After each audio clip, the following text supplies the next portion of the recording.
ইয়াৰ পিছত আমি আৰু এটা নিউজ চাব লাগে হেতু হল চন্দ্ৰয়ান 5 এপ্ৰুভড বাই চেণ্টাৰ চন্দ্ৰয়ান আপোনালোকে নাম শুনিছে চন্দ্ৰযান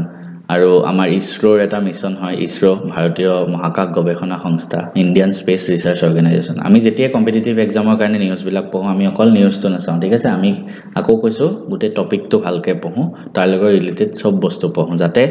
যিয়ে নাহক আমি সব কৰিব পাৰিম আৰু চন্দ্ৰয়ান 5 এটা এপ্ৰুভ কৰিছে কিন্তু আমি চন্দ্ৰয়ানৰ বিষয়ে গোটে হিষ্ট্ৰী জানিব লাগিব ইছৰোৱে লঞ্চ কৰিছে ইছৰো ইণ্ডিয়াৰ স্পেচ ৰিচাৰ্চ অৰ্গেনাইজেশ্যন হয় ইছৰোৰ বৰ্তমান চিফ কোন হয় ভি নাৰায়ণন মনত ৰাখিব নতুনকৈ হৈছিলে তেখেতে তো ISRO chairman V Narayanan announce the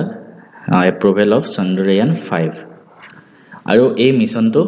চন্দ্ৰৰ কাৰণে হয় সকলোৱে জানে তো চন্দ্ৰয়ান 3 আছিলে লেটেষ্ট যোনটো লঞ্চ কৰা হৈছিল চন্দ্ৰয়ান 3 চন্দ্ৰয়ান 4 খন এতিয়ালৈকে লঞ্চ কৰা হোৱাই নাই 2027 চনত লঞ্চ কৰিব বুলি কৈছে আৰু 5 খনৰ জাস্ট এপ্ৰুভেল আহিছে তো চন্দ্ৰয়ান 3 যোনখন গল হেখনত 25 কেজি ৰভাৰ প্ৰজ্ঞান আছিলে 25 কেজি আৰু এটা চন্দ্ৰয়ান 5ত 250 কেজি ইয়াৰ অলমোস্ট দুগুণ ৰভাৰ লৈ যাব চন্দ্ৰয়ান 5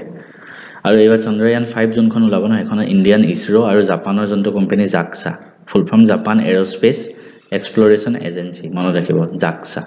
জাপানছ এৰোস্পেচ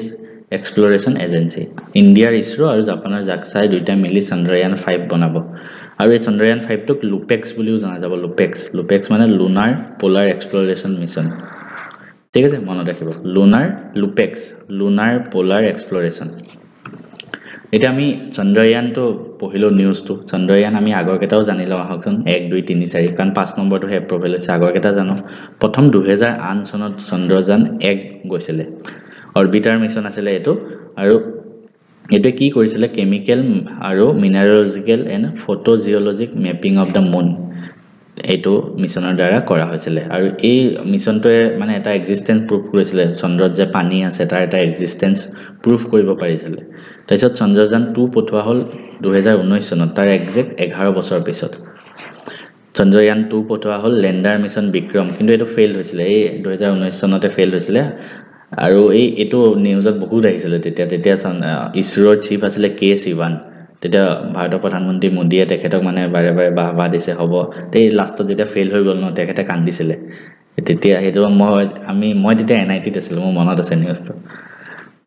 এই মিছনটো ফেইল হৈছিল however its high resolution camera যোনটো আছিল continues to send hundreds image of the orbit from orbit মানে এটো কিন্তু ক্যামেৰা কেটাই ভাল ইমেজ এতিয়াও পঠাব পাইছে মানে চন্দ্ৰৰ তো চন্দ্ৰয়ান 2 এটো বিফল হৈছিল মিছনটো 2019 চনত তাৰ পিছত লেটেষ্ট চন্দ্ৰয়ান 3 পঠোৱা হল 2023 চনত আৰু এটো সাকসেসফুলি ল্যান্ডিং কৰিছে মুনৰ যোনটো সাউথ পোল চন্দ্ৰৰ সাউথ পোলত সাকসেসফুলি ল্যান্ডিং কৰিলে 2023 চনত আৰু চন্দ্ৰয়ান 4 টো এতিয়ালৈকে লঞ্চ কৰা হোৱা নাই 2 বছৰৰ পিছত তাৰ প্লেনিং আছে 2027 চনত আৰু এটোৱে কি কৰিব bring back lunar samples from the moon to the earth কিছুমান স্যাম্পল আনিব বুলি মানে এক্সপেক্ট কৰি আছে তো এইখিনি আছে চন্দ্ৰয়ান বিষয়ে আপুনি অকল নিউজটো পঢ়ি নথব এনেকে আমি পঢ়াও আৰু এনেকে আপুনি গুটে টপিকটো ভালকে চাব আৰু মই যিখিনি কথা কলো ন তাৰ পৰা হয়তো কিছুমান এক্সামত কম্পিটিটিভ এপিএসসি যিকোনো এক্সাম এপিএসসি যিকোনো চাকৰি এক্সাম ডিএমই এডিআৰই সবতে এনেকুৱা ধৰণৰ প্ৰশ্ন আহিব পাৰে